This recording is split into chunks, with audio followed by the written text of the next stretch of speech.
without. This is true in the martial arts, in the Oriental martial arts, as well as a lot of our own spiritual traditions. But let me just run through this. Could somebody get me a little water? I'm going to run out of voice if we don't get me some water. This, again, here is the plane. You can see the plane of struggle. And in this old enemy book, you get a comparative charting of the different expressions that this is taken in human culture. And if you look at that and you don't believe in the archetypes, then I can't help you. Here we've got, I'll just go through these. I hope you can hear me. You've read Beowulf. Beowulf, who is the archetypal Christian king. Grendel the dragon. See? And they're struggling. In the patriarchal myths, Marduk fighting the great dragon of chaos, Tiamat. Now this is what I consider a patriarchal fantasy. You know, men love to dismember feminine grandiosity. And women love to dismember masculine grandiosity. The hard thing is for men to dismember masculine grandiosity and for women to dismember feminine grandiosity. We'll get more to that in a little bit. But anyway, in patriarchal myths, the masculine hero takes on the giant forces, feminine forces of chaos. So there's an image of evil. In Zoroastrianism, you get Ahura Mazda, the Lord of Light, fighting Ahriman, the Lord of Darkness. In Jewish tradition, there are a lot of really excellent studies coming out now about Yahweh as warrior. In fact, being a good Southerner, I kind of appreciate this. There are some scholars that think that Yahweh is what the Hebrews shouted when they attacked. And that's kind of like a rebel yell. Yahoo! That's serious Bible scholars, honestly. They've begun to think that Yahweh was a battle cry. And it was an invocation of the war god so they would win. And so when Yahweh is attacking the forces of Baal, Baal represents chaos. See? This is the Dark Lord. In Indonesian mythology, I was privileged to travel extensively in Indonesia recently. Form of Hinduism, the great epic Ramayana. In the Ramayana, it's the great Lord Rama. That's a Hindu Christ figure.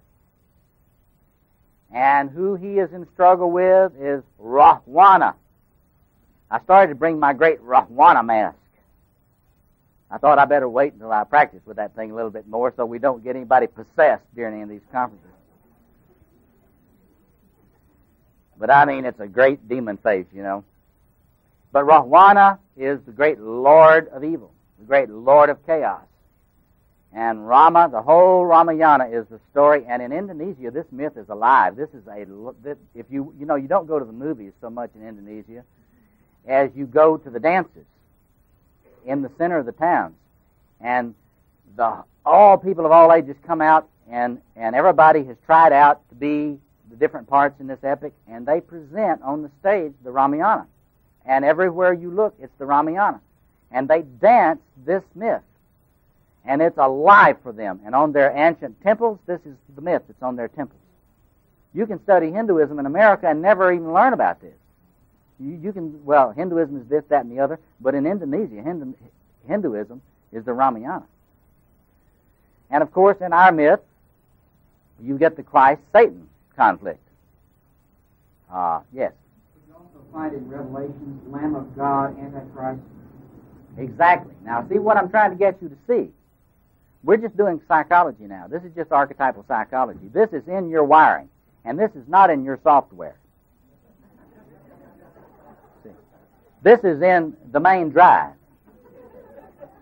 And what you've got to realize is all these real sweet, nice folks, that are going to do away with war, I hate to tell them. But warfare is built in to the hard drive. So in my view, and this is what I think you as Christians need to think about, in my view, the question is not whether we're going to do away with warfare or not. The question is whether we're going to engage in the real war or not. Human beings love to make war, especially men. I agree with the feminists here. While there is a female warrior in the hard drive of a woman, you see it in Sigourney Weaver. While there's a hard drive, while she's in the hard drive, that doesn't get as much electricity in the typical woman most of the time, unless she has to turn those circuits on. Men are wired for that constantly. And if you watch little masculine games, we call them blank contests. Think about that. But anyway, they're little war games. War games are masculine games. And the tragic thing, if in one view, if the psyche in its instinctual form is tragic, and I guess in some ways you might say that, but that's not going to change. In my view, what you've got to do is to understand what the real enemy is. And that's what our job this morning is, and psychologically, and then you can do your own theology of it. Psychodynamically speaking, I want to get now to what the real enemy is, psychologically. And you can see this in studying human mythology as well as in studying comparative psychoanalytic theory. What is the enemy within?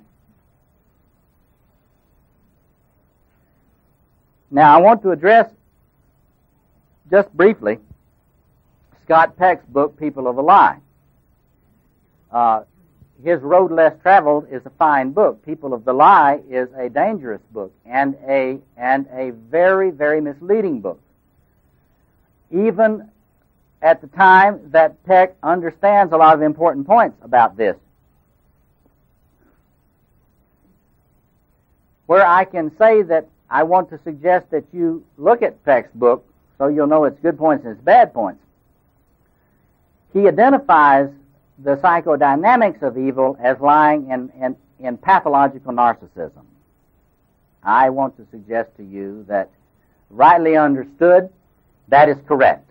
Psychologically speaking, the enemy within, that is what human beings have known as the evil that afflicts the human race wherever it's found, is pathological narcissism. And I'll get into that more in a minute. The danger about Peck is that he assigns a certain very few people with that category of being evil personalities. Obviously, Peck is not very familiar with the psychoanalytic literature. If he were very familiar with the psychoanalytic literature, he would understand that all of the psychopathological syndromes manifest narcissistic pathology. Just because you're not a DSM-3 or DSM-3R narcissistic personality disorder doesn't mean that you're not a pathological narcissist. And see, if he had studied his psychoanalytic theory, he would know that. The other thing, when he describes meeting people in his practice that are so evil he can't work with them or he's paralyzed in their presence, if he had studied enough about countertransference,